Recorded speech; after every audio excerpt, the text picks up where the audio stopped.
So what I'm going to do is I'm going to give you a quick start today. So I'm going to run the simulator checklist. Sim start checklist, computer is on. This is the power button. Record Hops start time on the sim clipboard. And here's the clipboard, here's the Hops meter. And I'm reading 3808.6. 3808.6. We'll stand by for that. Confirm prop throttle and mixture in the full forward position. Computer, iPad. Confirm computer and iPad are on the same Wi-Fi and is on BNG 5G Gus. Click Launch Elite. That's with the wireless keyboard and mouse. I'm going to go over here to the instructor station. Click Launch Elite. I'm going to go ahead and select the Bonanza and want to fly it with the 650 GPS. And with that selected, I'm going to click on Choose. I'm going to select my database. In this case, we're going to launch ourselves out of Texas from this airport. With that, number 8 is acknowledge FAA pop-up prompt, and it's just a message saying that it's qualified for training. And number 9 is retard throttle to the idle position, and it is. Reposition to departure airport and runway, so it defaulted us to Brownsville. I'm going to click on reposition here.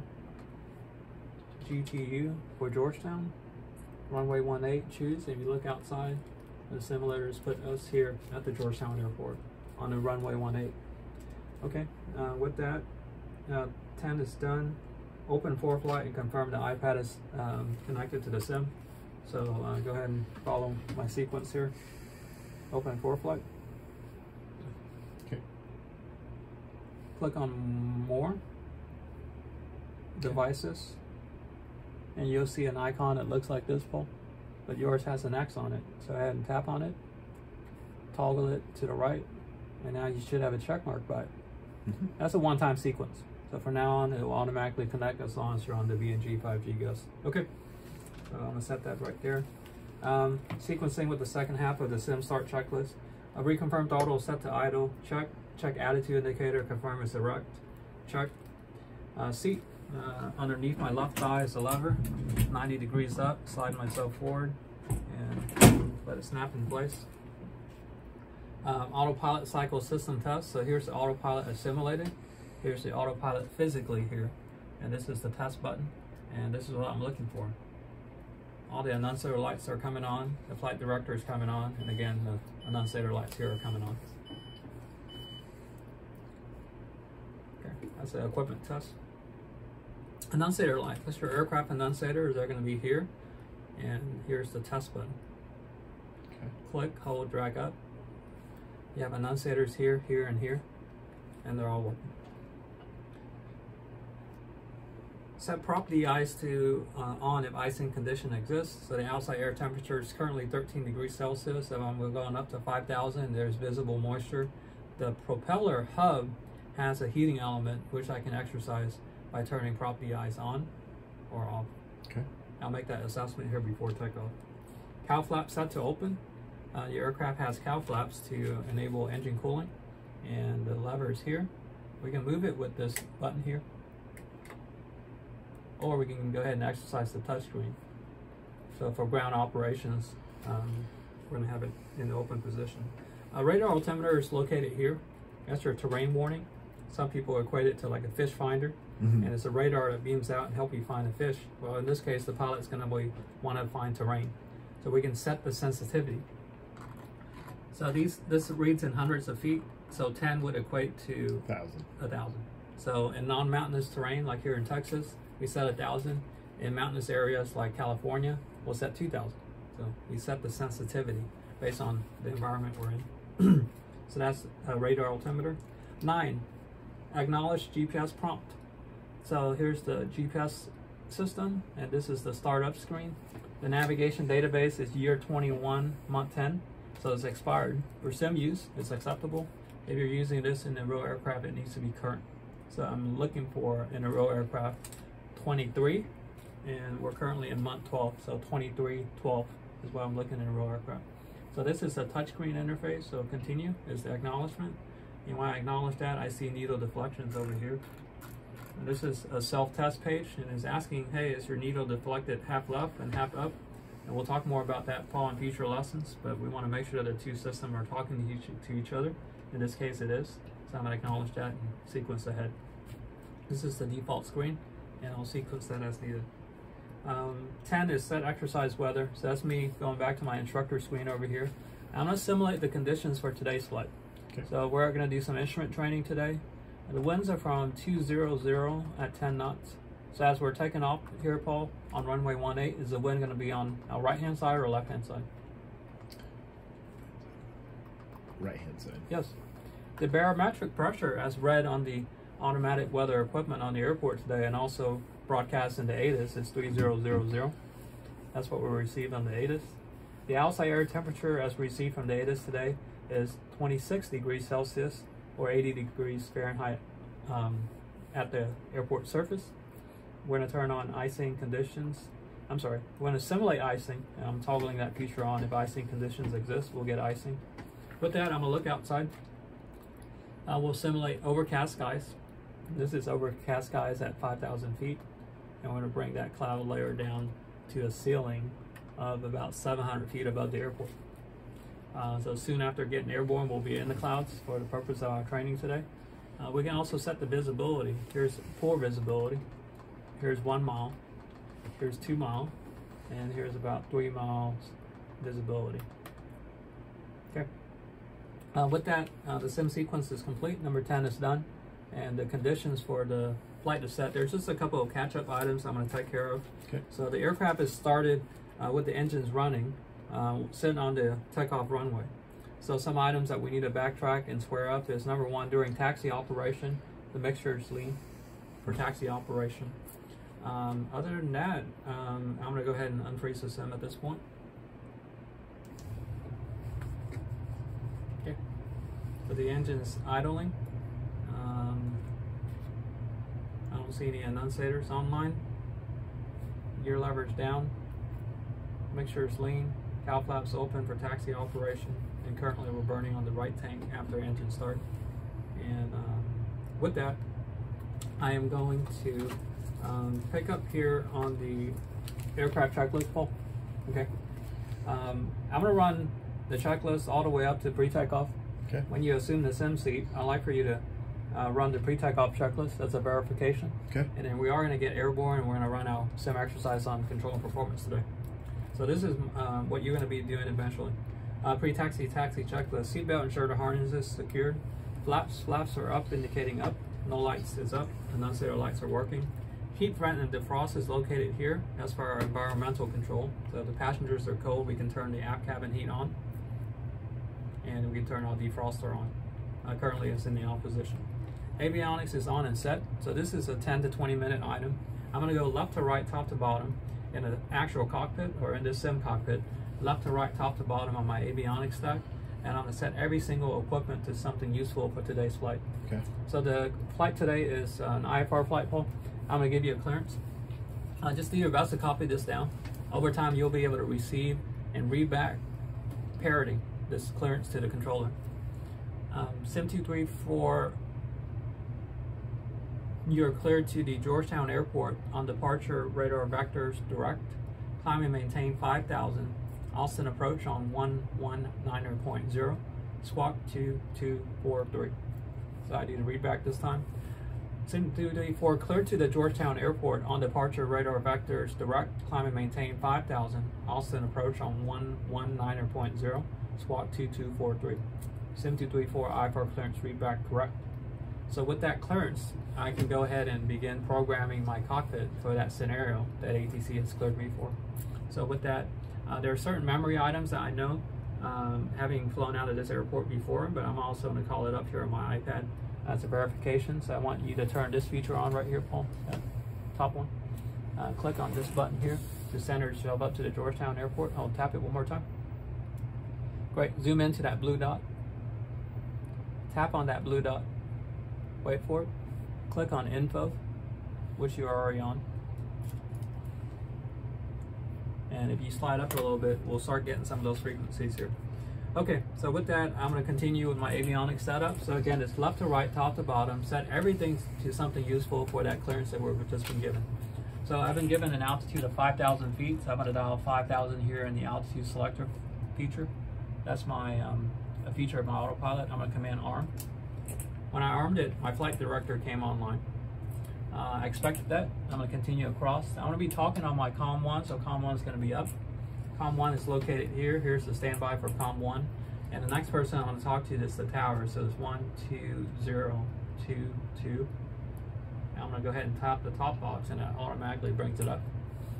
Once I depart, the clearance I've been given is to contact Austin approach on 119.0. So I'm going to just click enter here and put that in the standby. Since I'm up here anyways, I've been given a SWAT code of 2243. I didn't broadcast that in my simulated clearance, but that's what they would have given us. It's a unique SWAT code for ATC to see us on their radar. So with that, the COM is set up, and I'm going to continue down to my GPS.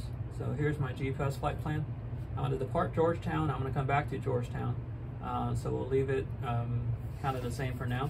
I'm going to tap on Georgetown, command direct, and just point myself direct to Georgetown for now.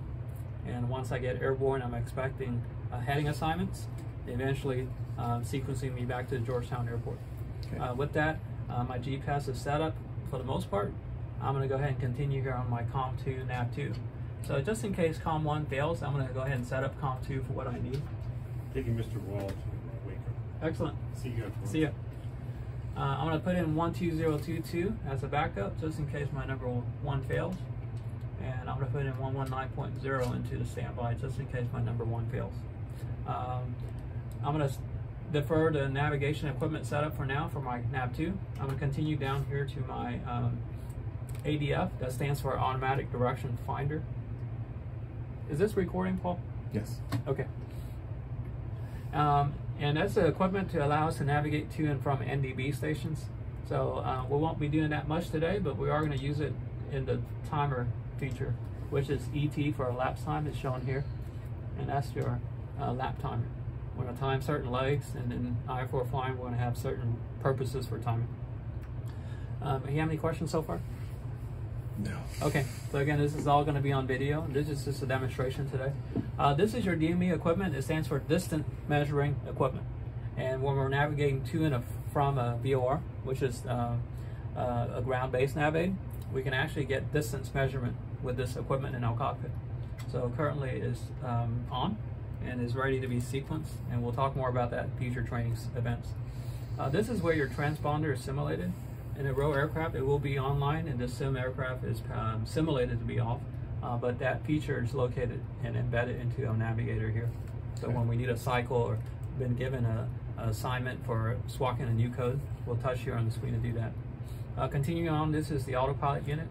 Currently, the flight director is on. I'm going to go ahead and put the flight director on in heading mode. So currently, the flight director is wings level. The heading bug is currently over here to the right of the aircraft. As soon as I click on heading, the flight director is going to pivot to the right. And it's saying, hey, I'm going to take you to your bug heading. So currently, that's set, but I want to go ahead and set my heading bug to my runway heading, which is 180. So once I set it to 180, you'll see that the flight director now has gone back to wings level. We'll talk more about this knob here. This is your course deviation indicator. This is an HSI equipment. It stands for Horizontal Situation Indicator. We'll learn how to use that for navigation. Today, we're not using the navigation features just yet. That's coming up in your syllabus. Here's your nav 2 equipment. And again, that's used to navigate to and from ground-based nav aids. And this is, again, in the cockpit, we're not going to be using it much today. You are going to be interacting with your heading bug. So you're going to be given heading assignments. That's where the bug is. Orange to orange, and it moves the heading bug. With that, I'm here at the altimeter setting knob, and the altimeter was given to us in the ATIS broadcast as 3000. So I'm going to set 3000 here in the Coleman's window, and I'm currently getting a reading of 795 feet. That's what I'm reading on this altimeter. I'm going to check it against my known airport elevation, Paul. So I'll go ahead and click, slide this back up to the top. Click on taxiways, and 748. Well, we're on run. Yeah. 786. Okay. So the departure runway is 786. I'm getting a reading of 795. So I'm going to go ahead and acknowledge and write down an altimeter error of plus 9 feet. With that, I'm going to continue. Okay. So with that, the avionics item on my checklist is complete. That's why I said it's a 10 to 20 minute item pull, and this is where the pilot would just be patient, take his time, and he's getting everything that he needs before he launches on this mission. Okay. So with that, ATIS and AWOS I did receive, and it's currently set. Altimeter is currently set to 3000, check. Transponder, altitude and swap, check. Waiving the rest of the red items for simulator use. Picking up at run-up checklist. Begin run-up checklist. Brakes are confirmed set. Fuel proper tank is currently on the right, but during this run-up, we're going to go ahead and change it to left tank, indicating left tank. Left tank is full, and oil pressure is still up. Correction, fuel pressure is still up. Electric trim and autopilot. So here's your electric trim, and here's your trim indicator. You also have rudder trim. Here's the knob, and here's the indicator. And I want to set it to the neutral position here for the sim aircraft. Trim is confirmed set for takeoff. Waiving the rest of the red items for simulator. Pre-takeoff checklist. I'm going to run this. You can run it again once you take the sim seat, and then we're going to get going on our takeoff. Flaps are confirmed 0. 0 lights mean 0 flaps. I can also look outside my aircraft to verify that. Prop high RPM. Mixture full rich. We're closer to sea level, so mixture full forward. AC we do not have in this aircraft. Aux fuel pump is located here and is confirming the on position. Pitot heat, I'm gonna look out here. The outside air temperature is 26. There's visible moisture outside though, so I'm gonna go ahead and exercise pitot heat as an additional safety tool. Transponder is confirmed swapped. Heading bug is confirmed set to runway heading. Doors and windows. The Bonanza has aft compartment doors, the main door, and also the air scoop closed. Landing lights confirmed on, strobes on. Time, I got 8:36 for the sim time. Brakes, we'll release it once we're getting to get our takeoff clearance. And once brakes are released, here's the takeoff mental briefing. So in order to take off, we're going to go full throttle. The RPM is going to max out at 27. Manifold pressure should be reading closer to 30 today. Oil pressure is located here, and oil pressure and engine instrument should remain in the green. We're going to rotate today at 72 knots, 72, and we're going to pitch up to about, according to the configuration chart, about 10 degrees. And once I get it to 10 degrees, I'm going to command my control wheel steering button to bring the command bars up. I'm going to bring the gears up once I get positive climb. Positive climb is a positive indication on the VSI and the altimeter. And we're going to gear up and continue to climb out and look for 100 knots on the climb out. At a minimum of 400 feet above the airport, I'm going to go ahead and transition to 120 knots airspeed climb. Once I get to 120, that's when my prop lever goes back to 2500, and I'm going to continue to climb at 120 knots at that new power setting until I get new instructions from my instructor or advice from ATC. With that, the mental briefing is complete. Pre-takeoff checklist is complete. And Paul, I'd like to run this demonstration real quick, and I want to set us right back on the ground. So I want you to watch and observe. And this is what you're aiming to eventually do, flying basic instruments and handling the aircraft equipment, incorporating certain procedures.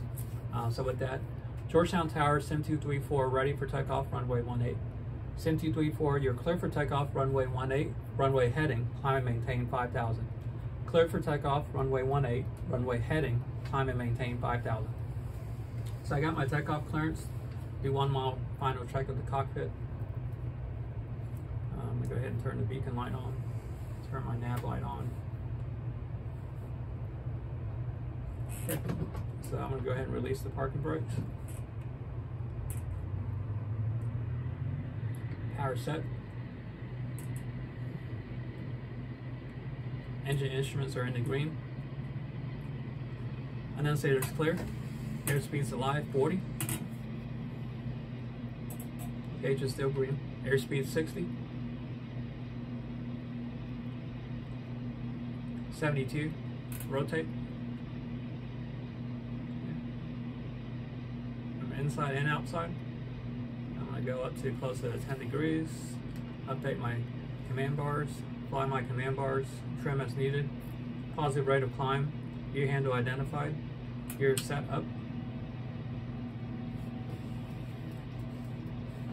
Guarding my throttle lever. Flying my flight director. Gears indicating up. Alright, 100 knots, coming up to 400 feet above the airport. There's 400 feet. Lowering the nose to about 5 degrees. Updating the command bars. Flying my command bars. Allowing the airspeed to accelerate to 120.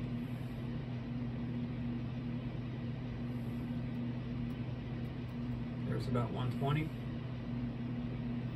120. I'm dividing my attention between me and the command bars. And I'm going to look at the prop lever, look at the RPM gauge, divide my attention, and eventually get 2,500 set. Come up on 1,000 feet above the airport. Okay. 1,000 feet above the airport. SIM 234, contact Austin approach on 119.0. Contacting Austin approach on 119.0. Okay, 119.0 is in the box. I'm going to go ahead and trim. 119.0 is again verified in the box. I know what I want to touch. And here's what I'm going to touch. I want to pause here and listen so I don't step on anybody else on the transmission. Austin approach SIM 234, 2,200, climbing 5,000, runway heading. SIM 234, Austin approach, radar contact indicating 2,300, climb and maintain 5,000, left heading 120. Climb, maintain 5,000, left heading 120. So again, I received some new instructions, but it's not go, go, go. So I'm going to just take my time. Okay. All right, there's the heading bug. There's 120 identified. Here's the heading bug. Here's 120 twisted. And I've done that while maintaining wings level. Ready to turn, so I'm going to go ahead and marry the aircraft up to the command bars. Okay. And that's me flying the command bars. I'm going to hang on to the command bars, and at some point it's going to tell me to go wings level. Now as I'm turning, I'm rolling off some of that vertical component of lift. So I'm also applying some back pressure. But my goal is just to fly the command bars as shown. So I've rolled out 120. On my way up to 5,000 feet. Climb checklist. Gas.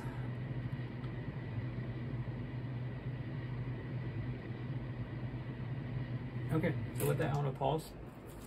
So we have a Guns Clip checklist, Paul. And over time, you're going to have this internalized. Okay.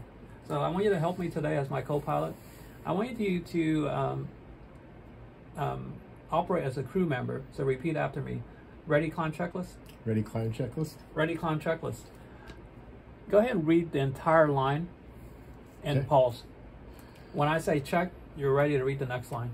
So go ahead and begin reading this first line. Gas, set fuel, selectors, fuel pumps, check, quantity, pressure. All right, fuel selectors on left tank, pumps off. Quantity is close to full in the left tank, and we got positive fuel flow. Check. Undercarriage. Up, indicating up, check.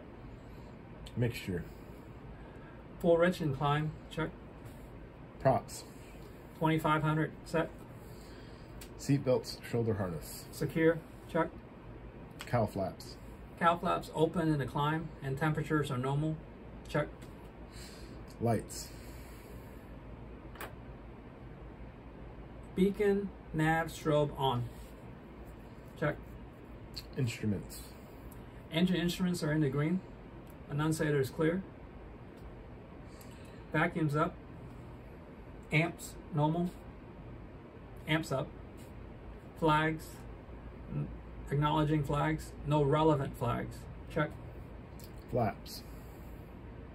Flaps, currently 0 flaps, check. Mixture. Affirmative. Final landing. Yep. So with that, go ahead and repeat after me, Paul. Climb checklist complete. Climb checklist complete. Climb checklist complete. So that's how a crew would work together. as you're working towards what you're looking to do, Paul, you're going to be a single pilot. And in order to exercise checklist procedures efficiently, you need to have this in your permanent memory. So this is our vision for you, Paul. I'm going to send, you have this, by the way. Go ahead and click on Documents. Click on Procs. And slide over to the left or right.